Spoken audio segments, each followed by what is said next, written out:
DJ Mahesh Media.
Song mixed by Mahesh Media.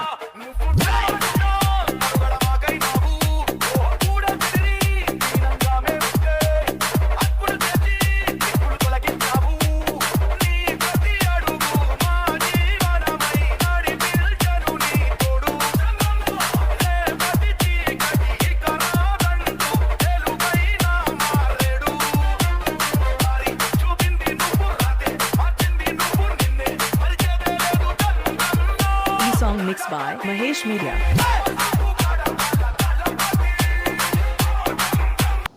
రేపు రాబోయే రోజులు మళ్ళీ చెప్తున్నా, మీరు చెక్ చేసుకోండి. ఈరోజు 2024లో వచ్చిన ఓట్ల కంటే మీ దగ్గర ఎక్కువ వస్తే మీరు బాగా పనిచేసినట్టు. మళ్ళీ 2024 కంటే ఓట్లు బాగా వచ్చినా ఎక్కువ వచ్చినా మీ దగ్గర రాకపోతే మీరు ఆ ఓటు బ్యాంకుని కిందికి లాగినట్టు. ఆ విషయం కూడా మీరు గుర్తుపెట్టుకోవాలి. నేను గర్వంగా చెప్పగలుగుతున్నాను, ఈ ఇబ్బందుల్లో పనిచేస్తున్నాం, ఒక నమ్మకం వచ్చింది. అందుకే ముందు కంటే ఇప్పుడు ఎన్నికలు పెడితే దానికంటే ఎక్కువ సీట్లు వస్తాయి తప్ప తక్కువ సీట్లు రావు. అదే సమయంలో మీరు గుర్తుపెట్టుకోవాలి, ఏదో ఎక్కువ సీట్లు వస్తాయని మీరు అతిగా ప్రవర్తిస్తే ఓట్లు పోవడమే కాకుండా పార్టీకి అప్రతిష్ట పాలొస్తుంది. అవసరమైతే నేను ఒకటే చెప్తున్నా, గతంలో పాలకుల యొక్క గర్వాన్ని చూశాం, అహంకారాన్ని చూశాం, ప్రజలు ఏ విధంగా బుద్ధి చెప్పారో చూశాం. ఇంట్లో నుంచి బయట రాలేకపోయాం, హామీలు మాట్లాడాం, కడాన కొంతమంది సైలెంట్ అయిపోయారు. కానీ ఆ రోజు ఈరోజు వీరోచితంగా పోరాడింది తెలుగుదేశం పార్టీ కార్యకర్త పోరాడారు, నాయకులు పోరాడారు. దాన్ని కాపాడుకుంటూ వచ్చాం. అందుకే మళ్ళీ నేను రిమైండ్ చేసేది, ప్రజల పట్ల గౌరవంగా ఉందాం.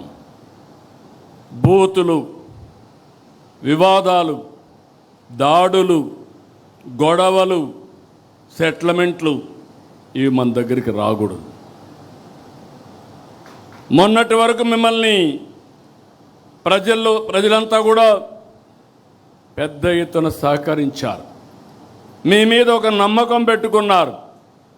ఈరోజు ప్రజలు మిమ్మల్ని కూడా వాచ్ చేస్తున్నారు, ఒక కన్నేసి పెట్టారు. మీ ప్రవర్తన చూస్తున్నారు, మీరు చేసే పని చూస్తున్నారు, మీరు ఎవరితో కలుస్తున్నారో అవి కూడా చూసే పరిస్థితికి వచ్చారు.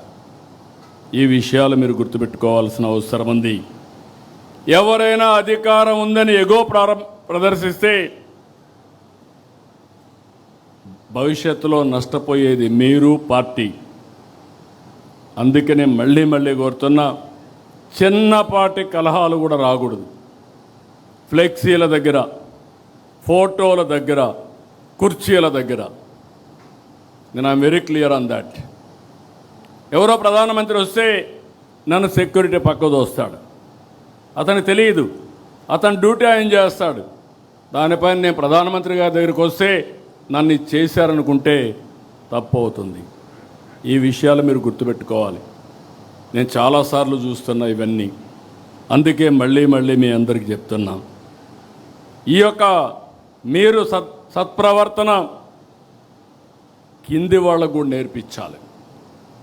We are not only individual leader by virtue of your position మీకు వల్నరబిలిటీ ఎక్కువ ఉంటుంది. ఒక మంత్రి, కేంద్ర మంత్రులు తప్పు చేసే నేషనల్ ఇంటర్నేషనల్ మీడియాలో హెడ్లైన్స్ వస్తాయి. రాష్ట్ర మంత్రులు తప్పు చేస్తే రాష్ట్రం జాతీయ స్థాయిలో హెడ్లైన్స్ వస్తాయి. ఏదైనా ఒక ఎమ్మెల్యే కానీ ఒక ఎంపీ తప్పు చేస్తే అదే స్థాయిలో ప్రొజెక్షన్ వస్తుంది. ఈ విషయాలు మనం గుర్తుపెట్టుకోవాల్సిన అవసరం ఉంది.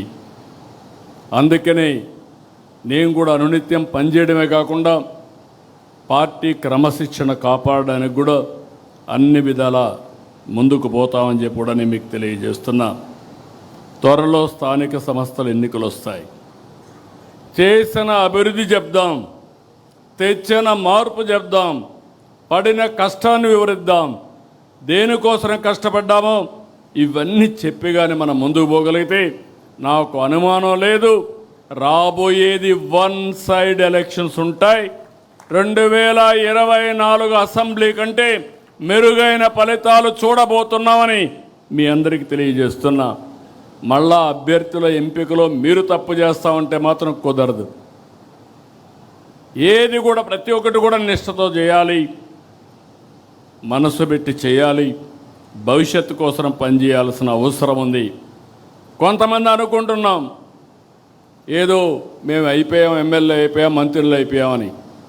2 ఏళ్ళు అయిపోయింది, 3 ఏళ్ళ మళ్ళా ఎలక్షన్స్ వస్తాయి. మీకు అందరికీ గుర్తుపెట్టుకోవాలి, వన్ టైం ఉండాలంటే ఒక ఆలోచన, శాశ్వతంగా ఉండాలంటే ఇంకొక ఆలోచన.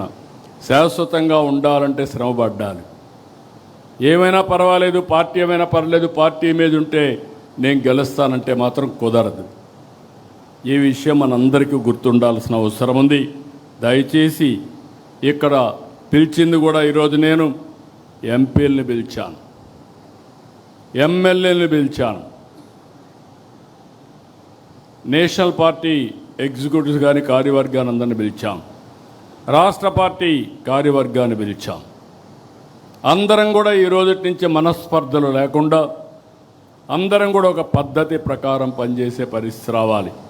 అన్నింటికంటే ప్రజాహితమే ద్వేయంగా మనం పనిచేస్తే ఈ సమస్యలు ఉండవు. ఎంపీలు ఎమ్మెల్యేలు కలిసి పనిచేయాలి. ఎమ్మెల్యే ఆ కాన్స్టిట్యున్సీలో ఉండే కమిటీలతో కలిసి పనిచేయాలి. ఎంపీ పోయినప్పుడు నేను చూస్తున్న అప్పుడప్పుడు ఎమ్మెల్యేలు నేను చెప్పినప్పుడే నువ్వు రావాలనడం, అదే మరి ఎమ్మెల్యేలంతా కూడా కార్యకర్త నా మాటలు వినకుండా నా పర్మిషన్ లేకుండా చేయకూడదని చెప్పడం, ఆదేశాలు ఇవ్వడం. అంటే ఈయన పర్మిషన్ లేకపోతే మండల పార్టీ ప్రెసిడెంట్ పనిచేయకూడదు, క్లస్టర్ పనిచేయకూడదు, యూనిట్ పనిచేయకూడదు. ఒకవేళ ఎంపీ వచ్చినా అక్కడ ఎవరు ఈయన రిసీవ్ చేసుకోకూడదు ఆయన చెప్పే వరకు. ఇది మంచి పద్ధతి కాదు.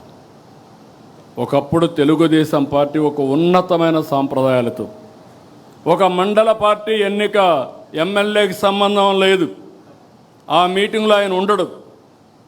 అందరినీ కూర్చొని సెలెక్ట్ చేసి ఎవరైతే మండల పార్టీ ప్రెసిడెంట్ ఉన్నాడో ఆ పార్టీ అధ్యక్షుడితో ఆయన పనిచేయించుకోవాలంతే. అలాంటి సాంప్రదాయాలు ఉండే పార్టీ అందుకే ఈరోజు నిలబడింది. లేకపోతే ఇంకోటి కూడా చెప్తున్నా, మీరందరూ గుర్తుపెట్టుకోవాలి, తెలుగుదేశం పార్టీ కార్యకర్తలు మాతో ఉంటారనుకుంటారు. మీరు అధికారంలో ఉన్నంత వరకు ఉంటారు, టికెట్ ఇస్తే మీతో ఉంటారు, టికెట్ ఇవ్వని మరుక్షణం తెలుగుదేశం పార్టీతో ఉంటారు, ఆ జెండాకే పనిచేస్తారు. నేను చాలా ఎన్నికల్లో చూశా, నాట్ 1 or 2 ఎలక్షన్స్, 9 ఎన్నికల్లో చూశా, 45 ఏళ్ళుగా చూస్తున్నా. అది తెలుగుదేశం పార్టీ కార్యకర్త యొక్క విశిష్టత అని చెప్పి కూడా నేను మీకు తెలియజేస్తున్నా. ప్రజా సమస్యలు పరిష్కారం చేయడంలో కూడా మనం చాలా వరకు జాగ్రత్తగా ఉండాలి, ఓపికగా తీసుకోవాలి. ఇక్కడ కానీ జిల్లాల్లో కానీ మీరు ఇవన్నీ తీసుకుని ఎక్కడికక్కడ ఇవన్నీ పరిష్కారం చేయాలి. ఇంకొక పక్కన మనం పెట్టే కార్యక్రమాలన్నీ ఏదైనా చిన్న చిన్న సమస్యలుంటే దాన్ని ఇంకా ఏ విధంగా ఇంప్రూవ్ చేయగలుగుతామో దానికి కూడా మీరు దోహదం చేయాల్సిన అవసరం ఉంది. ప్రతి ఒక్క నాయకుడిని ఈరోజు మిమ్మల్ని ఒకటే కోరుతున్నా, మన వల్ల పార్టీ ప్రతిష్ట పెరగాలి. సీనియర్స్ కూడా కోరుతున్నా, ఈ పర్వాలేదు తర్వాత చూసుకుందాం, నా ఇష్ట ప్రకారం చేద్దామంటే మనం పార్టీకి అన్యాయం చేసిన వాళ్ళు అవుతాం. చివరిగా చెప్తున్నా, పార్టీ గౌరవాన్ని పెంచేలా, ప్రభుత్వ ప్రతిష్ట పెంచేలా మీరందరూ కూడా పనిచేయాలి. పార్టీ శాశ్వతంగా ఉండాలి,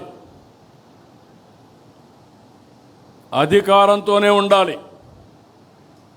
తెలుగుదేశం బాగుంటే రాష్ట్రం బాగుంటుంది, ప్రజల భవిష్యత్తు బాగుంటుంది. మళ్ళీ వైకుంఠపాళి అవుతే పైకెక్కడం దిగడం ఇదే సరిపోతుంది. నేను చూశాను. ఇదే కానీ 2014 నుంచి 19 వరకు కానీ కంటిన్యూ అయినట్టు 19, 24 కానీ ఉండుంటే ఆ రోజే పోలవరం పూర్తయ్యేది, అమరావతికి ఒక షేప్ వచ్చేది, రాష్ట్రం నెక్స్ట్ లెవెల్కి వెళ్ళేది. ఒక చిన్న ఉదాహరణ చెప్తున్నాను. విభజన జరిగింది, తెలంగాణకు మనకు వనరులు చూసాం. ఆ రోజు 58% ఆంధ్రప్రదేశ్ జనాభా, 42% తెలంగాణ జనాభా. వాళ్ళ ఆదాయం 55%, మన ఆదాయం 45%. అక్కడి నుంచి మనం కష్టపడి 5 ఏళ్లలో చిన్న రాష్ట్రం, డెవలప్ అయిన రాష్ట్రం హైదరాబాద్ ఉంది, కానీ వాళ్ళకంటే 2% పెంచాం. మనం 47%కి వచ్చాం, వాళ్ళు 53%కి వచ్చారు. 5 ఏళ్ళు ఈ పాలనలో మీరు చూస్తే ఈరోజు వాళ్ళు 60%కి అయ్యారు, మనం 40%కి వచ్చాం.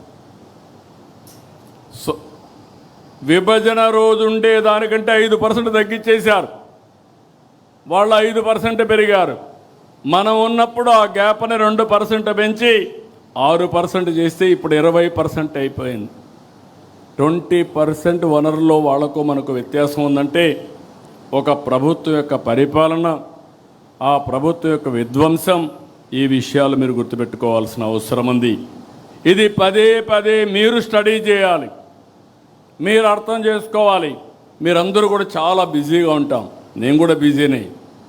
కానీ వీడికి వచ్చినప్పుడు నేను ఏం మాట్లాడాలని ఆలోచించుకొని వచ్చా, కానీ మీరు అది కూడా ఆలోచించకుండా మాట్లాడతారు. అది ప్రమాదం. This is where I'm asking all of you. దృష్టి పెట్టండి, మీరు ఆలోచించండి. ఫైనల్గా ఒకటే చెప్తున్నా, ఈరోజు ప్రమాణ స్వీకరణ మీరు చూశారు. 2047కి తెలుగు జాతిని నెంబర్ 1 చేయాలనేది మనందరి లక్ష్యం, మనందరి సంకల్పం. అది ఒక్క తెలుగుదేశం పార్టీతోనే సాధ్యం. మళ్ళీ ఇక్కడ విజ్ఞప్తి చేస్తున్నాం, మీ అందరికీ కూడా చెప్తున్నాను. ఎవరికి కొంతమంది అడుగుతున్నారు, నా పర్మిషన్ లేకుండా పదవులు ఇవ్వకూడదని కూడా ఇంకా అలాంటి ఆలోచనలు ఉన్నాయి పార్టీలో. ఎవ్వరి పర్మిషన్ ఉండదు. ఎవడు బాగా పనిచేస్తే వాడికే దండేస్తాం తప్ప ఎవరి పర్మిషన్ ఉండవు.